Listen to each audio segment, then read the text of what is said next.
Então aqui o vídeo 16 nós vamos falar sobre as funções de Dirac. Aí para generalizar as funções de Dirac vamos falar de distribuição, que é uma forma mais geral. É meio complexo, né? Então a função de Dirac é uma função meio esquisita porque ela é o seguinte: em todo canto ela é zero, menos no zero. No zero ela é infinito. Então isso não é função, é uma coisa assim meio estranha. Então para legalizar esse monstrinho, aí tem a teoria, isso é chamado, em vez de chamar de função, é chamado de distribuição. Então a gente vai falar sobre isso. Mas no vídeo de hoje, especificamente, vamos falar sobre as funções de Dirac, a função, o delta de Dirac. Então, a gente viu sobre o delta de Kronecker, né? Kronecker foi um alemão, viveu de 1823 a 1891, né? Período do romantismo, período que desenvolveu bastante o eletromagnetismo. 1823, mais ou menos, são as experiências de Faraday. E depois veio aqui, em 1891, já tinha terminado a teoria de Maxwell. E o delta de Kronecker é assim, é um delta de Mn são números inteiros, né? Se os dois números forem diferentes, dá zero. E somente quando o número é igual a outro é que dá 1. Né? Então o pico dela é 1. E o delta de Dirac, que é o inglês, viveu de 1902 a 1984, né? Quer dizer, morreu há pouco tempo. Morreu quando estava fazendo doutorado. É uma função delta de x menos y, quer dizer, aqui é uma função discreta, né? Os valores são números inteiros. E aqui é a função contínua, os valores são reais. Aí é zero também, se os números forem diferentes, como aqui. E é infinito se x for igual a y, ou seja, o delta do zero é infinito. E o delta fora do zero é zero. Então, para lembrar os nomes, veja bem, Kronecker, que é o nome mais complicado, é o delta mais simples, que é o delta que a gente usa muito por aí, somatória, essas coisas. E tensores. E Dirac, que o nome mais simples é a função mais complicada, né? Essa aqui usa muito na física, usa as transformadas de Fourier, usa bastante. Então aqui no delta de Kronecker, quando você tem uma somatória em n, né, do n multiplicado por um delta de nm, aí só quando n for igual a m que não vai ser zero, né? Então só vai colaborar quando n for igual a m, então vai sobrar só o am. E na delta de Dirac, você faz, em vez de ser uma somatória, né, aqui é somatória porque são números inteiros, o nm. Aqui é o integral porque são números contínuos. Então, integral, né, do lugar do n fica uma função, né, porque é contínua, aqui é discreto, aqui o delta. Então, a integral disso aqui dá o f do y. Isso aqui é uma propriedade muito importante da função delta, né. Por exemplo, assim, e aqui, quer dizer, aqui a largura dela é zero, né, porque ela só não é zero no ponto zero, e a altura é infinita. E a integral dela, que a área total, é 1. Então é uma coisinha bem estranha. Mas, por exemplo, para você ver como isso tem a relação com as transformadas de Fourier, no caso da série de Fourier complexa, você tem o f de y, você faz assim, essa expansão. E o coeficiente a n da expansão é dado por isso. Então aqui eu estou botando os dois com o mesmo símbolo, né? Então suponha que seja nessa região aqui, onde o f do y fica igual ao f de x. Somente entre menos L e mais L, né? Então não tem aquele negócio de que é diferente porque é periódico. Então só nesse trechinho. Então se você pegar nesse trechinho, substituir o AN aqui na somatória, o f do y fica n, 1 sobre 2L e a integral aqui, né? Esse aqui eu botei y e aqui x, né? Porque aqui a integral é em x. Então, o AN é constante, ele não depende de variável nenhuma, né? Porque você integra aqui no x, não depende do x o AN. Porque é feita a integral é definida, né? Então, AN. E aqui o f de y depende do y por isso. Então, você vê que aqui o y está fora da integral. Ele pode botar fora da integral, né? Porque a integral é em x, aqui é em y. Certo? Então isso daqui é a mesma coisa que isso. Então você vê que essa forma daqui é parecida com essa. Você tem uma integral do f de x e essa integral vai dar o f de y. Então se comparando isso com isso, então você vê que o delta de x menos y ficaria aqui, 1 sobre 2L, né? Vezes a somatória. Aqui acontece que aqui a integral é de menos infinita a mais infinita. Aqui é de menos L a mais L, né? Mas aqui você vê, porque veja bem, o exponencial aqui é um cosseno mais em seno, né? Então, se você somar os senos, somar vários senos, as fases todas se cancelam, né? Da interferência destrutiva. E no zero ele é zero mesmo. Agora, o cosseno, que é a parte real, se você somar os cossenos, vai dar interferência destrutiva fora da origem, mas na origem os cossenos é zero. É 1. Cosseno de zero é 1. Então você vai ter o cosseno de πx, né? 1πx, que vai dar 1. O de 2πx, que vai dar 1 também. De 3πx, que vai, né? Que vai dar 1. Então você vai ter uma soma de um bocado de cosseno. Você está somando um bocado de cosseno aí, todos eles na origem sendo igual a 1. Então esse monte infinitos 1 que vou somando na origem vão colaborando para ter um pico infinito, né? E fora ficaria zero, né? Porque as interferências vão ficando destrutivas. Certo? Então isso só para ter uma ideia assim de que você vê que uma coisa tem a ver com a outra, né? Não estamos tratando de nada, de uma coisa nova que não vai ter uso. A gente vai usar isso. Então a função delta é um pico. Assim vai ter uma função, a gente vai pegar uma função que é chamada uma sequência delta, que essa sequência depende do n. Aí quando o n tender para infinito, o pico vai para infinito e a largura vai para zero, certo? Então, por exemplo, impulsos. Quando você representa essa função delta, representa, por exemplo, uma carga pontiforme, que ela está somente num ponto, só existe num ponto. Então você usa a função delta. Quando você tem um impulso, uma batida que acontece só num curto espaço de tempo, então você usa a função delta. Né? Na verdade, a função delta não tem essa largura, não. A largura vai para zero, né? Que é uma aproximação. Então você tem funções assim que com o parâmetro n variando, a área dessas funções toda aqui é a mesma, né? A área da 1 se integrando aqui, integrando embaixo, a área embaixo da função da 1, e você vê que a largura vai ficando mais fina e a altura maior, né? Então aí vai tendendo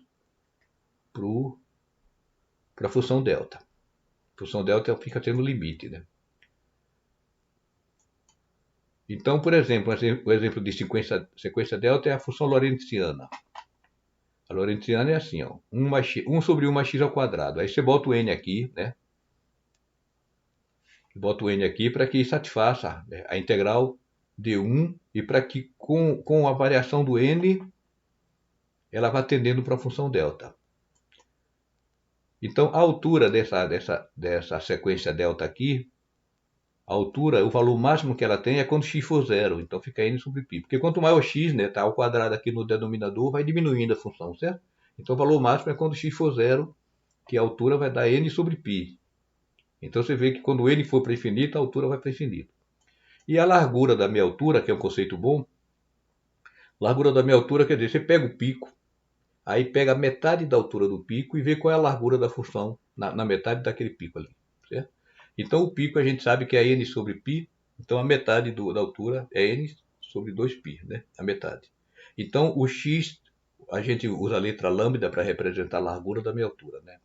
Na verdade aqui é a metade da largura, né? Mas isso é relevante, né? Então substituo x por lambda e calculo qual é o lambda que vai dar esse valor aqui. O lambda é 1 sobre n, né? Porque fica 1 aqui. Se lambda for 1 sobre n, aqui vai dar 1. 1 mais 1, 2, fica meio, né? Então você vê que a altura cresce com n e a largura diminui com n. Quando o n tender para infinito, a largura vai para zero e a altura vai para infinito. E a integral dessa função daqui, se você fizer essa integral aqui, dá 1. Porque isso daqui é o arco da tangente de nx, né? Essa integral dá o arco da tangente. Quando você fizer x no mais infinito, dá π sobre 2, né? Que é onde a tangente dá infinito. E menos infinito é menos π sobre 2. Então, π sobre 2 menos π sobre 2 dá π, que por π dá 1. Então, você vê que para qualquer valor de n, essa integral daqui é sempre 1, né? E quando n tender para infinito, ela vai tendendo, que é justamente a que eu acabei de mostrar, vou fazer aqui novamente. Aqui é para n igual a... Está escrito ali. Deixa eu ver. Os valores de n. N igual a 1, depois n igual a 3, n igual a 5 e n igual a 10, né? Então você vê que à medida que o n vai crescendo, o pico vai aumentando e a largura vai diminuindo, mas a área é sempre a mesma. Então, outro tipo de sequência delta é a gaussiana, né? A gaussiana é que a curva, né?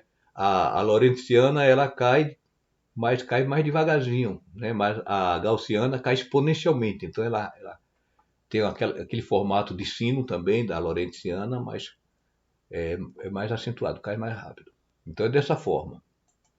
Então, a altura, o valor máximo é quando x igual a zero, né? Então, que é n sobre raiz de π, é a altura, o pico dessa gaussiana. E a largura da minha altura é h sobre 2, né? Fica n sobre raiz de π e o 2 aqui, né?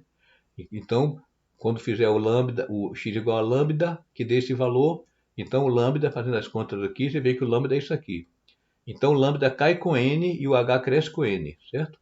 Então, quando o n vai para infinito, o pico vai para infinito e a largura vai para zero. E a integral disso aqui dá 1. Vou mostrar porque achar a integral da gaussiana é um, um trabalho legal, assim, bem construtivo, né? Como é que você vai achar a integral de uma gaussiana, né? Então existe uma técnica interessante que é você achar a integral ao quadrado. Você multiplica essa integral por ela mesma. Então num você bota x, no outro você bota y, né? Porque são integrais distintas. Aí você junta as duas, né? Fica a integral dessa forma. Então veja, se estou fazendo essa integral em todo plano xy. Então tem um plano infinito, né? E eu estou integrando esse valor aqui, que é a gaussiana ao quadrado, em todo o plano xy. Aí para fazer isso, a gente faz a mudança de coordenadas, pode ter coordenadas circulares, né? X igual a r, polares, né? R cosseno de θ e o y r seno de θ, então tem o r, né? Que eu vou varrer agora o plano todo usando o raio e o ângulo θ. Então, a integral no θ vai ser de 0 a 2π, né? Que eu vou pegar o plano inteiro. E o raio vai de 0 a infinito, né? Porque não tem raio negativo. Aí você mudando aqui, dx dy vai mudar para um dr dθ vezes um j. J que é o jacobiano, né? O jacobiano da transformação que se acha assim, né? Você deriva a coordenada antiga com relação à nova, né? Aqui x com relação a r, x com relação a θ, y com relação a r, y com relação a θ. Aí, né, deriva aqui, né? E aí acha o determinante r, então jacobiano aqui, já se colocado é r, né? E aí faz sentido, porque o deslocamento ao longo do ângulo θ é r dθ, né? R dθ. Que o comprimento do arco é r vezes o ângulo. E o deslocamento ao longo do raio é dr, né? E assim, se você botar somente dr dθ, não tem dimensão de área, né? Não é metro ao quadrado. Aqui sim, tem metro e metro, né? Então fica assim dessa forma. Então você vai integrar aqui em θ, dá 2π, né? 0 a 2π. Aí precisa integrar em r. Então a técnica aqui é você fazer a mudança de variável, r ao quadrado é u, então a derivada 2r dr é du. Eu lembro que quem fez essa demonstração para mim, quando eu fiz esse curso, foi uma monitora, uma aluna que estava lá fazendo, e os veteranos não respeitavam ela, ficava assim com a de que achava que ela não sabia, porque ela era mais nova do que ele, e ela demonstrou muito bonitinho, então me impressionou bastante. Então, fazer a substituição fica E menos U, né? Que é o R ao quadrado. E aqui 2, tem o 2R dr, é o du. Então 2 daqui subiu da frente porque veio para cá, certo? Então essa integral é fácil de fazer. É elevado a menos U, de 0 a π, né?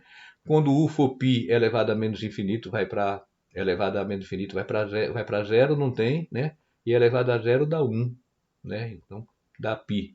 Então I ao quadrado dá π. Então a gente conclui daqui que a integral da gaussiana é raiz de π.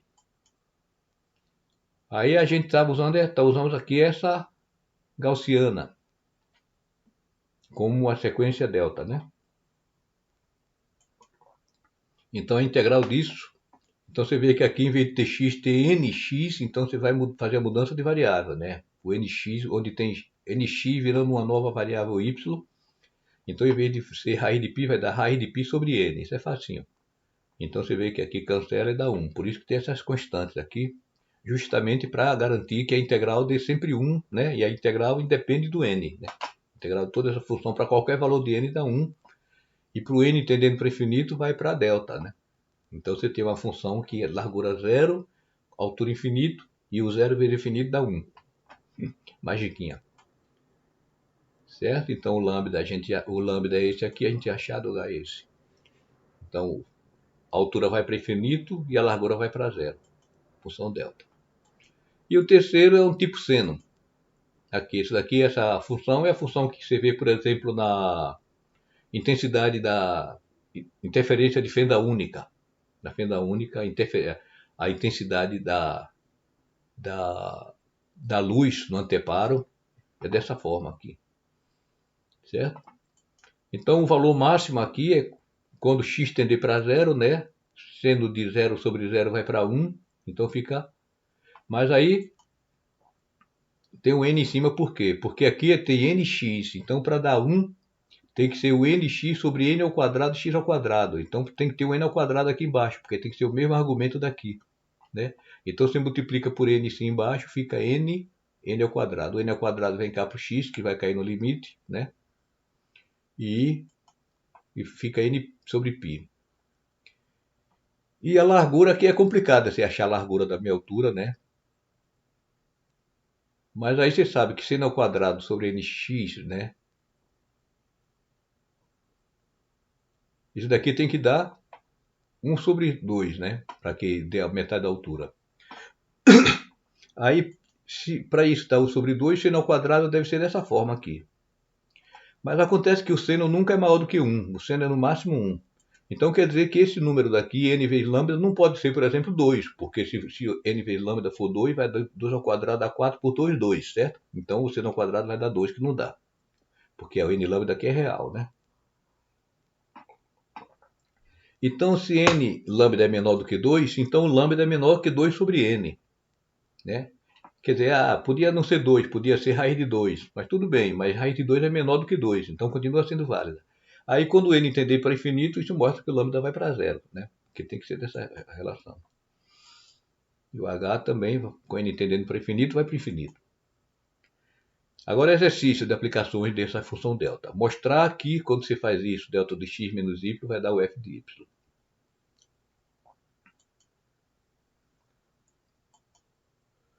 Prova. Primeiro, vou mostrar que, só botando x aqui, quando y for zero, dá zero.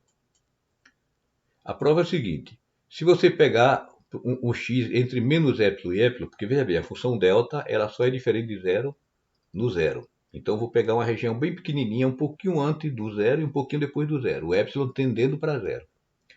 Então, o máximo de f vezes a integral da função f é maior do que a integral de f delta x, certo? Por quê? Porque você tem uma função f aqui e aqui a delta. Então a integral de f delta x aqui, de menos epsilon mais epsilon, vai ser a área embaixo da função, certo? O produto das duas aqui é assim. Mas veja bem, se eu pegar só o máximo do f, que é aqui, né, e multiplicar pela integral do delta, vai dar maior do que eu pegar integrar cada f vezes delta, porque aqui o f é menor, né? Tem valores menores. E isso daqui também é maior do que o mínimo. Se eu pegar o mínimo do f e multiplicar pela integral do delta, vai dar menor, né? Porque eu estou pegando o mínimo. E aqui não, eu pego o valor de f em cada ponto e multiplico pelo delta, certo? Então quer dizer que existe um valor aqui no meio, entre o máximo e o mínimo, um f de 1a aqui no meio, que é o teorema do valor médio, que essa área aqui, f de x, de menos infinito a mais infinito é igual de menos epsilon a epsilon, certo? Porque o resto aqui é tudo zero. Então é igual a um certo A que está aqui dentro dessa região, existe um certo A, né? Que é entre o máximo do f e o mínimo do f, aqui tem um A que eu multiplicando o A pela integral do delta, vai dar justamente essa integral daqui, né? Já entendeu, né? Porque está entre o mínimo e o máximo, então existe um f entre o mínimo e o máximo que dá justamente esse valor aqui do meio. Para algum A que está entre menos epsilon e mais epsilon. Mas acontece que a integral de delta dx de menos epsilon a epsilon é 1, porque fora dessa região é tudo zero, então não contribui nada, certo? Então se é 1, isso daqui é o f de A. E aí, quando eu fizer o epsilon tendendo para zero, o A está entre menos epsilon e mais epsilon. O epsilon vai para zero, então A é maior do que menos zero e menor do que zero, então o A só pode ser zero. Então f de zero. Então está provado, né? Que esse daqui dá zero. Agora, para provar isso daqui, é só fazer uma mudança de variável. O x menos y eu vou chamar de u. Então, o x vai ser u mais y. Então, o dx é o du, porque o y aqui é uma constante, né? Não está variando, não estou integrando no y.